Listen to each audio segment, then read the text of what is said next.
C'est bon, allez go.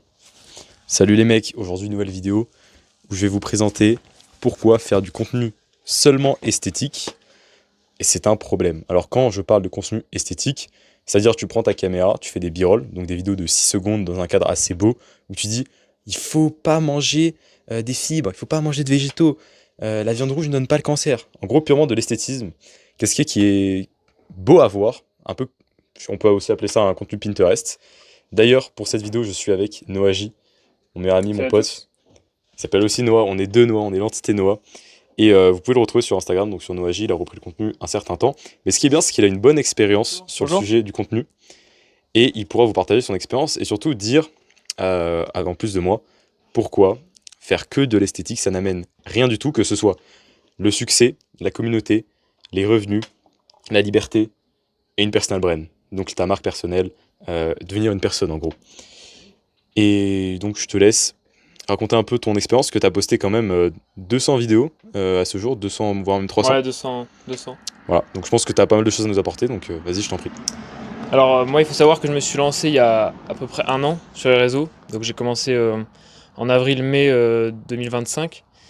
Et moi au début, bah, justement, j'étais illusionné par tout le contenu que je voyais, c'est-à-dire du contenu b-roll, donc des trucs de 6 secondes avec une musique et un texte.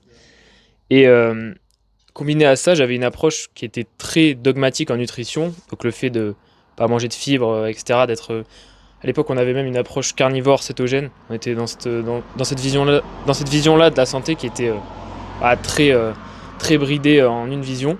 Donc justement, bah, le contenu qui était très facile à faire parce que moi, en plus, à l'époque, quand je faisais du b-roll, donc juste 6 secondes, je montrais même pas ma tête sur la plupart des trucs. Donc niveau personal brand, bah, personne te connaît, tu sais pas qui t'es, t'es juste un clone de plus. Et en plus de ça, je faisais des vidéos de 6 secondes avec juste un texte, je me faisais pas chier, je faisais ça sur CapCut. Je mettais un texte avec une police en gras et je mettais ça sur Instagram. Donc certes, au début, j'ai assez rapidement atteint le stade des 2000, 3000 vues, le stade auquel je suis encore assez bloqué actuellement, même sur ton compte à Noah. Euh, mais bah, la réalité, c'est que bon, pour chaque vidéo, on prend très peu d'abonnés. Donc déjà, ça montre bien que même si ça fait des vues, bah, tu gagnes pas beaucoup en communauté. Donc là, ce qu'on a toujours voulu créer sur les réseaux. Et en plus de ça, bah, c'est souvent des trucs. Enfin, tu n'attires personne de bien en général. Ça se voyait surtout sur mes commentaires, hein. Moi, j'ai fait le choix sur mon compte de laisser les premières vidéos que j'ai postées en tant qu'archive pour montrer les erreurs que j'ai fait, etc. Et les premières vidéos, justement, c'était que du b-roll, parce que c'était très simple à faire. Et justement, dans les commentaires, bah, il y avait que des rageux. La plupart du temps, c'est pas des personnes intéressantes. Je pense que toi, tu as pu faire l'expérience sur ton compte au début, parce que moi, je me suis lancé en premier. Après, j'ai un peu poussé Noah à se lancer. On discutait souvent de ça, et après, il s'est lancé. Donc toi, je pense que tu as eu un peu la même expérience au début, parce que je t'ai un peu conduit vers ce truc de rage bait. C'était surtout le contenu rage bait, en fait, que je faisais. Tu vois, b-roll rage bait. Du coup, je l'ai un peu conduit là-dedans, dans cette erreur. Donc, est-ce que tu peux parler de si tu as eu la même expérience? Donc toi, je crois que tu as commencé en janvier, donc. Et moi, j'ai commencé début de l'été, donc vers juin. Donc ça, c'était l'année 2025. Ouais. Donc lui, il avait quand même quasiment 6 mois d'expérience dans le contenu. Il postait tous les jours, je crois, des b-rolls à l'époque. Ouais. Et bah, il y avait une personne, et d'ailleurs aujourd'hui c'est mon mentor, qui s'appelle Théo. Et il nous rabâchait depuis quasiment un an qu'on le visionnait. Au début, on le regardait pour ses vidéos ancestrales, maintenant il fait des vidéos business. Et il nous a toujours rabâché, les mecs, ces vidéos, elles ne servent absolument à rien, elles vont rien vous apporter. Noah, il s'était un peu enfermé dans ça, malheureusement. Donc il voulait changer, mais il avait toujours une excuse qui le repoussait. Donc, moi, je me suis dit, bon, autant commencer sur des bonnes bases. En plus, mon mentor, il faisait des vidéos, c'était un format assez spécial, des vidéos Miro. En gros, c'est une carte mentale en bas et toi, tu te filmes et tu expliques globalement un sujet sur la nutrition. Et donc, je me suis dit, ça a marché de feu de Dieu pour Théo. Bah, moi aussi, je vais faire pareil. Donc, je fais pareil. J'ai posté plein de contenus Miro dans tous les sens. Donc, moi, j'étais moins assujet à ce contenu esthétisme que Noah. Mais d'ailleurs, sur les réseaux, quand tu regardes les influenceurs ancestrales, bah, tout le monde fait ça. D'une, par manque de connaissances. De deux, par peur de se montrer à la caméra, parce que c'est compliqué de parler. Au début, c'est juste infâme. Mais surtout, parce que ça fait des vues souvent. Là, tu as dit que ça faisait pas beaucoup de vues, mais en tout cas, t'étais au début et ça faisait les mêmes vues que tu fais maintenant après 300 vidéos et que t'es un peu plus connu. Ouais, exactement. Et surtout, bah, les vidéos même encore à l'heure actuelle sur mon compte Instagram qui ont le plus fait de vues, bah, c'est des vidéos b-roll comme à l'époque, Rashbait avec un truc ne mange pas de fibres, point. Et voilà, c'est la vidéo où j'ai fait le plus de vues sur Insta, je crois que c'est 150 000, un truc comme ça. Mais cette vidéo, elle m'a rapporté, je sais pas, 2 abonnés. Et que des rageux en commentaire, donc ça n'a aucun intérêt. Donc ouais, il y avait ça. Et du coup, moi, par la suite, comme je me suis un peu libéré de cette vision de faire du rage bait, juste faire rager les gens pour que ça commente et que ça fasse un contenu engageant, mais bon, c'était la pire idée. Je aussi transitionné vers le contenu Miro, sauf que là, je suis passé à l'extrême inverse, c'est-à-dire que ça, que du contenu Miro. Je faisais ça, bon, ça nous prenait énormément de temps à l'époque, de faire une carte Miro pour une vidéo de 1 minute qui fait quelques vues, ça prenait, je sais pas, hein, ça nous prenait 30 minutes à faire une carte pour une vidéo. Donc déjà, niveau temps et abonnés et communauté gagnée, c'était pas du tout rentable. Et donc je me suis enfermé même dans ce contenu-là. Du coup, c'était à partir de septembre où j'ai lancé le format Miro, donc comme Noah qui était déjà depuis l'été lancé dessus. Et vraiment, j'ai fait que ça jusque vers novembre, décembre. Il me semble que c'était décembre ou janvier où j'ai arrêté ce contenu parce qu'on a discuté avec Noah. On a juste tous les deux fait une grosse pause sur les réseaux. Lui à l'époque c'était son contenu, son compte principal. Et moi, c'était mon compte bah, à l'heure actuelle, toujours principal, mais où je suis actif dessus. Et justement, on a fait une grosse pause parce que bah, c'était pas du tout efficient. On savait que moi, j'avais surtout un rapport assez toxique au fait de poster. Quand ça faisait pas de vues, j'étais un peu dégoûté, tout ça. Enfin, c'était un rapport très toxique. Du coup, c'est Noah qui a arrêté en premier. Après, il m'a dit, on a discuté, on a parlé et on s'est rendu compte que bah, c'était une mauvaise idée. Même pour moi, ça me prenait alors 3 heures à faire une carte, à faire des cartes Miro la semaine pour les poster pour qu'au final ça fasse pas de vue et que je sois dégoûté. Enfin, c'était un cercle vicieux. Du coup, Noah, il m'a bien sorti de ça. On a réfléchi. C'est pour ça que j'ai fait une grosse pause sur les réseaux. Enfin, une grosse pause, c'est assez relatif parce que ça se compte en quelques mois. Mais justement, ça m'a permis de réfléchir sur ça, d'avoir une vision claire de ce que je veux avoir, de ce que je veux partager aussi. Parce que ça s'accompagne aussi d'un gain de connaissances.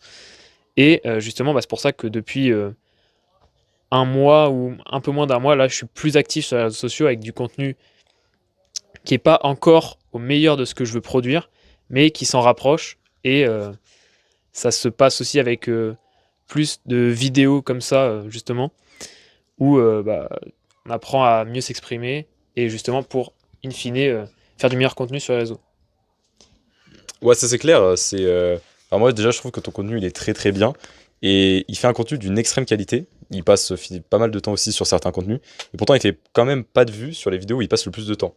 Moi, c'est une bénédiction parce que un jour ou l'autre ton travail il payera, mais là ça te rappelle tes vieux démons et ça te permet de te les surmonter entre guillemets. Un peu comme un chemin spirituel, tu vois.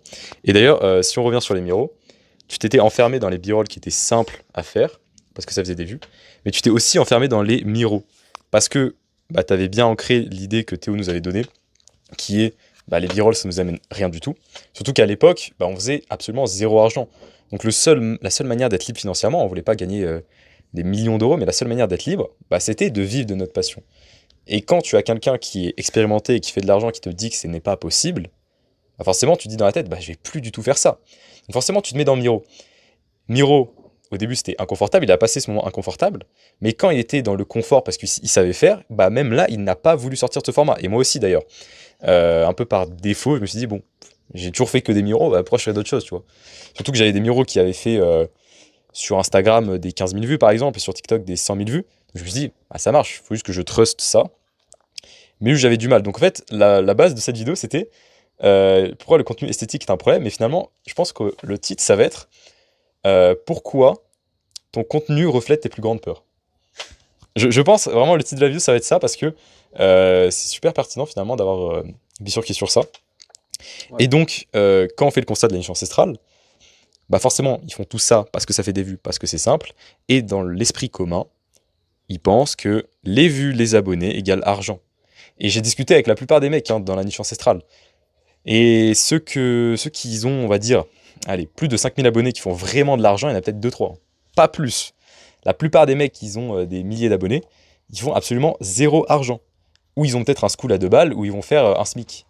Mais ça va s'arrêter là. Et malheureusement, t'es peut-être top 1 de la niche, et tu exploites ça n'importe comment, parce que c'est simple. Parce que faire un school où tu dupliques ton savoir avec une IA, tu lui dis juste de raisonner comme le gourou que tu partages sur les réseaux sociaux, bah t'as un school complet en fait, c'est très simple. Et c'est à chaque fois cette simplicité et ce confort qui revient. Et ça malheureusement, la plupart des gens le font, c'est pour ça que t'as l'impression que tout le monde est archi riche dans la niche ancestrale, alors que non. Parce que justement aussi ils n'ont pas cette brain, parce que les gens, ils achètent pas pour un esthétisme, ils n'achètent pas pour des connaissances Wikipédia, ils achètent pour un lore entier, ok. C'est pas juste des micro-variables comme ça. Ils achètent pour un personnage qui a une manière de parler, qui a une manière de vivre, qui a des goûts, qui a un vocabulaire, qui a aussi un esthétisme, hein, c'est un ensemble, et qui sait des choses. C'est comme ça que ton avatar client va t'aimer et va signer avec toi, et va travailler avec toi. C'est comme ça, c'est pas en faisant juste t'es à Bali par exemple, comme tous les influenceurs, tu bois du lait cru, tu fais une petite vidéo b-roll. Bon les mecs, si vous buvez pas du lait cru en 2026, vous êtes vraiment des cucks. Bah, tu fais des vidéos comme ça, je suis désolé, ça va absolument rien t'apporter. Parce que la réalité c'est que tous les gens qui pensent comme ça et qui consomment ce genre de contenu, ils sont très très jeunes. Ils ont 16, 15 ans, allez 17 ans grand max. Et les adultes, en réalité, ils consomment très peu ce contenu. Et c'est aussi pour ça que ce contenu fait plus de vues, parce que les gens sur les réseaux sociaux ont le cerveau cramé, c'est tous des épileptiques, il y a besoin d'avoir du montage dans tous les sens. Donc dès qu'il y a un contenu qui dépasse les 30 secondes, où il y a un minimum de lenteur, puisque tu expliques un sujet qui est complexe, il n'y a plus aucun enfant, donc tu filtres de manière considérable. Les gens que tu attires des gens qui sont intéressants, pas des gosses qui sont là à crier lait cru de partout. Alors c'est bien de crier le lait cru de partout, mais souvent c'est des gens qui n'ont aucune nuance, et d'ailleurs, comme nous on l'était au début, Ouais, exactement. limite dangereux, tu vois. Et moi, je dirais même au-delà du fait que, comme tu as dit, dans la niche ancestrale, on a remarqué que, en réalité, il y a beaucoup de personnes qui font pas d'argent malgré ce qui s'appelle vanity metrics, c'est-à-dire les vues, les abonnés, les j'aime extrêmement élevés. Au-delà de ça, même parce qu'il y a des gens qui veulent pas forcément faire de l'argent, mais qui veulent créer une communauté solide avec des personnes intéressantes. Au-delà de ça, même les gens qui ont justement ces vanity metrics très élevés ont, je pense, et je pense que ça se vérifie même, on l'a vérifié sur quelques personnes, que leur communauté est en réalité assez soit toxique, soit pas du tout comme... Absente aussi. ouais, soit toxique ou absente, ou alors pas du tout comme on espère avoir une communauté, c'est-à-dire des gens intéressants, tu peux leur parler avec nuance, etc. Et comme tu l'as dit, en fait, justement, si tu fais un contenu sans aucune nuance, à être très dogmatique sur ton approche, à rejeter tout ce qui est pas du tout dans ta vision, etc., sans prendre en compte le reste, justement, tu attires ces personnes-là qui n'ont aucune nuance et qui, à terme, vont faire partie de ta communauté. Donc ça crée un truc presque sectaire avec la même vision dogmatique comme ça. Donc ouais, même au niveau de la communauté, tu crées des gens, tu attires des gens avec qui je pense tu n'as pas envie d'être, ou alors d'être en lien avec. Exactement. Et d'ailleurs, je voulais dire un truc, mais j'ai oublié. C'est ah oui, les gens qui arrivent à réussir à faire des ventes et on va dire avoir un business qui est stable, c'est des gens d'une qui incarnent le message. Très peu de personnes incarnent le message, hein. La plupart des gens vont dire de boire du lait cru, alors qu'à côté ils sont dans la ville à faire les magasins le week-end ou des trucs comme ça.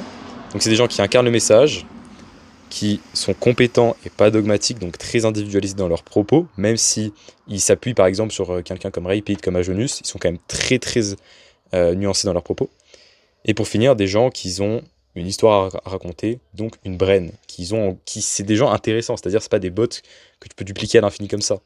Et quand tu as ces 3 métriques au max, c'est là où tu commences à faire de l'argent, c'est là où des gens commencent à vouloir avoir ta vie, commencent à t'intéresser, pas à juste ce que tu connais, mais à qui tu es. Et c'est à ce moment-là où tu exploses. Et là, si du jour au lendemain, tu veux faire une story et dire « Ok, je fais une immersion de 3 jours et tu vends ça, je sais pas, à 5000 €. » Nous, on est encore au début, je sais pas si on est à ce stade-là, parce que pour la brain, pour nous, c'est assez nouveau. Comme on vous l'a dit, on était quand même assez noob dans... Des robots, quoi. Dans le domaine, ouais, on était des bots concrètement au début, comme un peu tout le monde. Mais je pense que tu prends n'importe quel influenceur qui réunit ces 3 critères, il fait une immersion à n'importe quel budget, il y a full mec direct sur l'immersion. Il aura tel plus de candidatures que de places. Et ça, pour moi, c'est le meilleur marqueur de est-ce que tu as une communauté ou pas. Et avoir une communauté, c'est le meilleur truc possible. Je pense qu'on a fait le tour, hein. Ouais, je pense qu'il faut juste respecter le triptyque qu'on vient de dire et après, ça marche tout seul. Ouais. Et surtout, demande-toi aussi qu'est-ce que toi, t'aurais consommé comme contenu. Je pense que si tu crées du contenu, c'est que t'es pas une brêle en nutrition, t'es un minimum renseigné. Donc est-ce que au stade où tu es toi, tu consommes encore des contenus b-roll absolument nuls? Parce que les gens qui consomment des contenus b-roll ou des contenus esthétiques purement, c'est des gens qui sont au tout début de l'ancestral, qui sont pas du tout éduqués. Alors d'ailleurs, c'est bien, je pense qu'il faut pas non plus faire que des vidéos archi-pédagogiques de 1 minute 30. C'est bien de varier les contenus. Mais sauf que ce qu'on te dit de ne pas faire, c'est tout simplement de faire tout le temps la même chose par facilité. C'est tout, hein. Après, tu peux faire tous les formats, dans la limite du raisonnable, bien évidemment. Ouais, bah c'est vrai qu'on rejette pas non plus, même le format b-roll en soi de 6 secondes, 7 secondes. Je pense qu'il y a une manière de le faire surtout.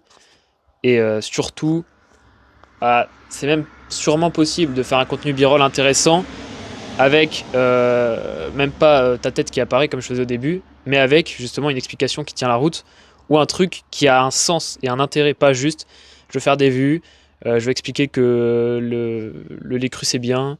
Alors voilà, il y a aussi quelle est ta vision par rapport à ce poste, quel est ton intérêt derrière ça, qu'est-ce que tu veux transmettre et quel engagement tu veux véhiculer, quoi. Il faut pas que ce soit que ça, parce qu'à travers un b-roll, tu peux pas montrer ta personnalité et plein de choses. Il y a quand même des limites à ça, mais juste faut que ce soit une minorité. Et d'ailleurs, pour revenir sur le format unique, il y a une petite exception à ça, c'est que si tu es connu dans un type de format et que les gens t'apprécient pour ça et que les gens te kiffent pour ça, il n'y a aucune raison que tu ne fasses pas tous les jours si tu as des résultats et que si ça remplit les 3 critères. Par exemple, si Miro ça remplissait les 3 critères, malheureusement c'est que du Wikipédia quand on compare Miro. Donc les cartes mentales où tu expliques un sujet. Il n'y a pas de brain, ou en tout cas très peu. Donc forcément, comme ça ne remplit pas les 3 critères, ça ne marche pas. Mais par exemple, un contenu où j'ai un exemple en tête, c'est Paul Saladino. Juste, tu fais des trucs dans ton quotidien et tu expliques brièvement ce que tu fais. Bah, tu peux faire tous les jours le même contenu, sans souci si tu es connu pour ça et que ça remplit les 3 critères. Mais au début, je te conseillerais quand même de varier pour trouver qu'est-ce qui te convient. Parce que si, ok, tu trouves dès le premier coup quelque chose qui te convient, alors c'est très rarement le cas, je connais juste une personne qui est tombée premier coup sur le truc parfait.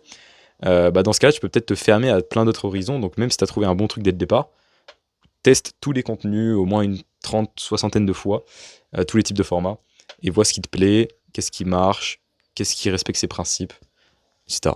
etc. Ouais. Et ouais, c'est vrai que comme il a dit Noah, au-delà de la théorie, il faut aussi pratiquer et tester les formats.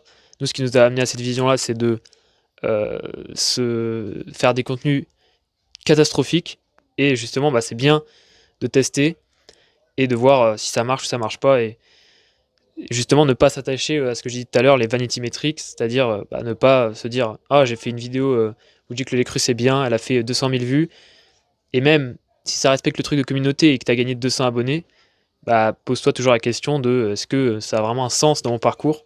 Et est-ce que ça participe à développer ma personal brand, etc. Exactement. C'était les mots de la fin. Je pense qu'on a fait le tour, hein. C'était pas mal, c'était pas mal.